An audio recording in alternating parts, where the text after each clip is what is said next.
music as their peers.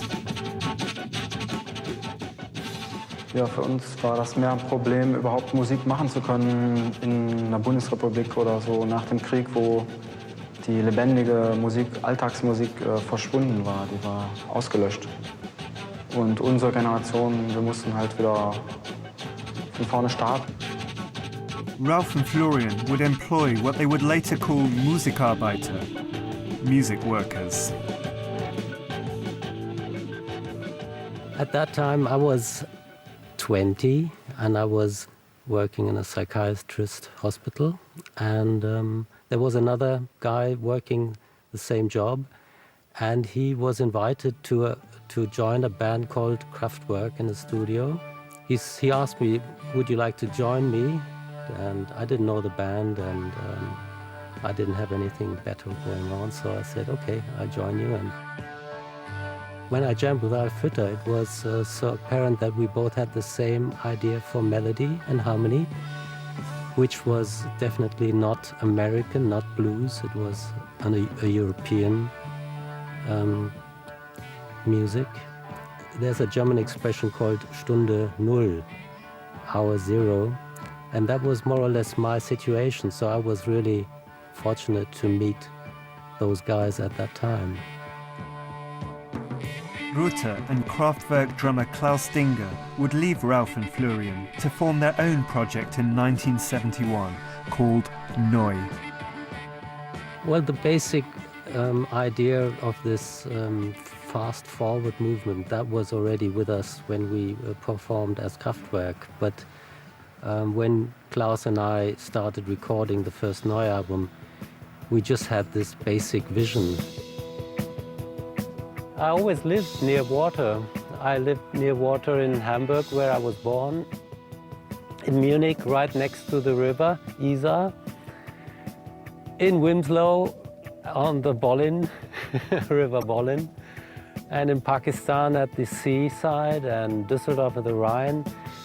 And I feel very comfortable in water, with water, and it has an effect I can't really explain it.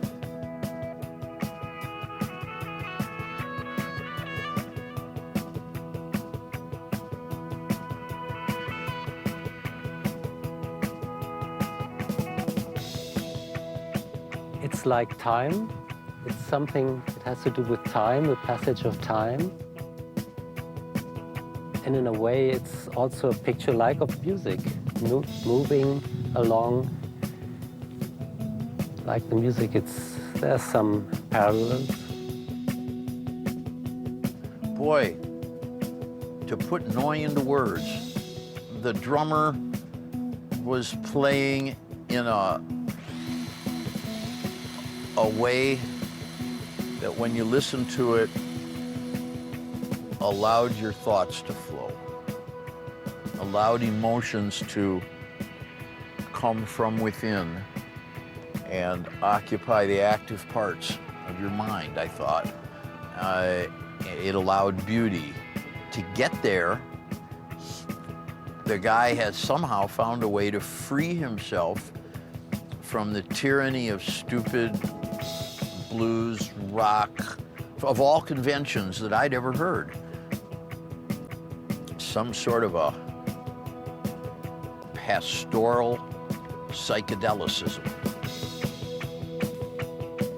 I mean, at that time, it was still a period of leaving the German history behind. That was also part of the story. I mean, the conservative remains of post-war Germany, of Nazi times, was still to be found everywhere.